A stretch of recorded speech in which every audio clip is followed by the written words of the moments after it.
నగరంలోని ప్రధాన కాలువల్లో జరుగుతున్న చెత్త తొలగింపు పనులు 2-3 రోజుల్లోపు త్వరగా పూర్తి చేయాలని తిరుపతి నగరపాలక సంస్థ కమిషనర్ ఎన్ మౌర్య అధికారులను ఆదేశించారు. నగరపాలక సంస్థ పరిధిలోని పలు ప్రాంతాలలో జరుగుతున్న పారిశుద్ధ్య పనులను, మురుగు కాలువల్లో చెత్త తొలగింపు పనులను శుక్రవారం ఇంజనీరింగ్, హెల్త్ అధికారులతో కలిసి కమిషనర్ పరిశీలించారు.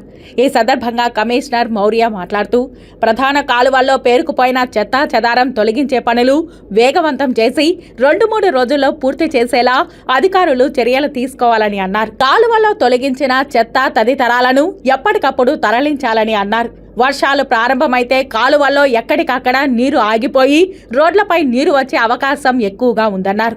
దీనివలన ప్రజలకు ఇబ్బంది అవుతుందని త్వరగా పనులు పూర్తి చేయించాలని అన్నారు. నగరంలో ఎక్కడా కూడా గార్బేజ్ వల్నరబుల్ పాయింట్స్ లో చెత్త లేకుండా ఎప్పటికప్పుడు శుభ్రం చేయించాలని హెల్త్ అధికారులు సిబ్బందిని ఆదేశించారు. ఖాళీ స్థలాల్లో చెత్త తొలగింపు పనులు కూడా త్వరగా పూర్తి చేయాలని అన్నారు.